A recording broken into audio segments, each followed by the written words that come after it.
Blessed Passover to all of us. Om JJ Saima.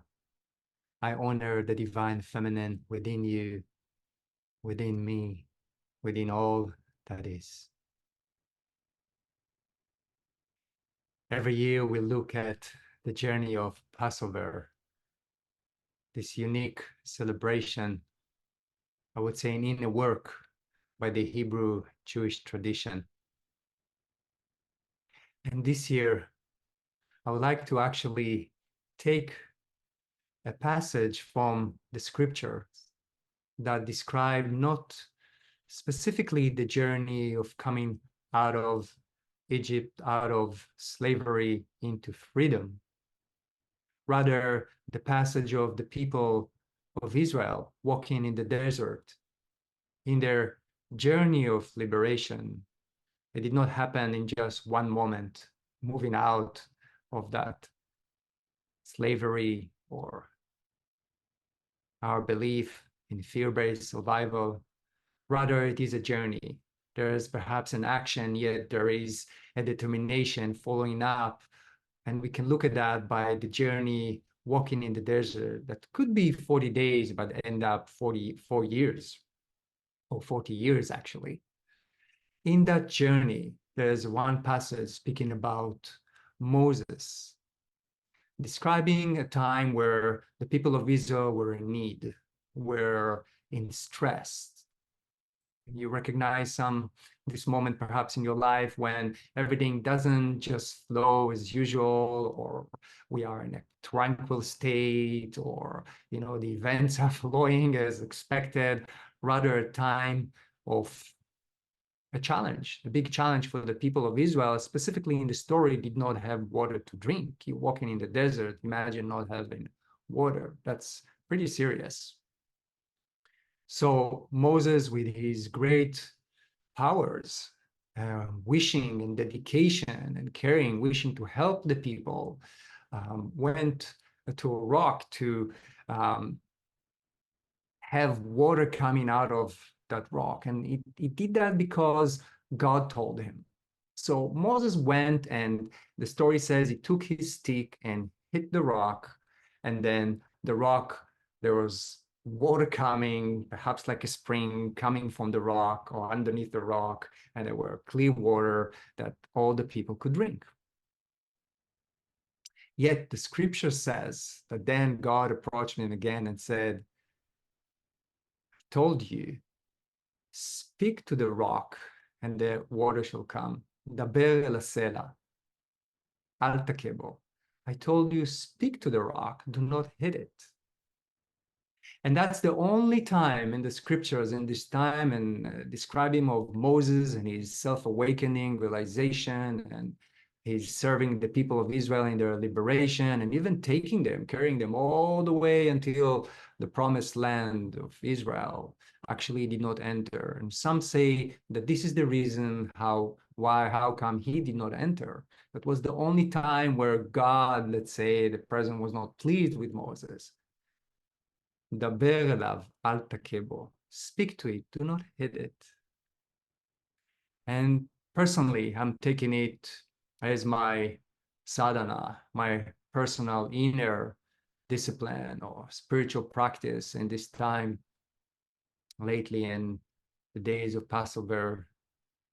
Now is the days also celebrating the divine feminine in the Hindu tradition, the yogic tantric tradition, which is very similar to the Hebrew tradition. Talk to it, do not eat it. Speaks to our own journey when we are in challenge times, when we hit that intensity within us, that trigger within us, and that within us there's something comes up to be like fighting or arguing or killing or resisting or whatever is inside of us. Anger, pain, suffering, anything that comes up can be first within us, and then it comes outside of us in our action. So first of us, this teaches us not to hit with a stick, with a hard or harshness. You talk to it. And talking to it comes from the heart, from softness, to look at our own journey, what keeps us in that slavery, in the bondage, yes, to the survival reactions or patterns of behavior are limited, our attachments, what we are liberating ourselves in this journey. When we meet that, to take a moment, to pause, to look at it from the heart and speak to it. Be intimate with ourselves. Contemplate. Look within. And in order to speak to it, I would think, in my experience, there is a place of acceptance, to accept it. Accept that part within me that I may call a darkness, or it's different, or it's coming in a worse time that I think it is. It's really challenging within. Maybe it's the anger, or actually the urge to fight, which I know is in myself. Sometimes I don't know, the mind start to fight with things outside of me, argue with them. To take a moment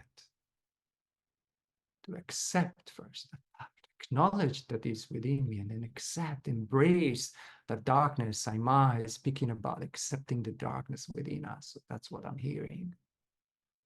What does it mean to embrace that place, to go within it with the heart that leads to a compassionate place to myself, and embrace, realize that place, and then speak to it, be with it in that acceptance and compassion will transform, transmute the urge to resist or to fight, even to do that to ourselves or outside of ourselves. And I find it so, perhaps the word in English is fitting to what is happening in so many places in the world right now, and also in the Middle East. Instead of fighting with it, with a difference, with a challenge, with whatever happens, take a moment and speak to it. Coming from the heart, there is another way. And that way leads to liberation. That way leads to acceptance. Acceptance of what's different within me, what's challenging, and acceptance in another way to what is outside of us. Talk to it. It is time to find that place, to talk, to commune, to find the common place in our inner work, and let us take it also into our other lives. I like to complete with an intention, or you may say a prayer, and specifically towards the Middle East in these challenging days. That there will be also a liberation for those hostages that hold hostage in the territories of Gaza. All the Hebrew Jewish people that are held there, other people that are held there, be free in well-being. And also the end of the suffering of all the Palestinian, the people of Gaza. The end of the suffering and finding a solution to talk, to be together, permanent communion and unity for all the people, the Palestinian, the Hebrew, the Jewish people, all the people of the Mediterranean and all over the world. We celebrate a time of liberation, passing over challenges, the limitation within us, and be a shining light and love outside of us also. Many blessings. Chag Sameach.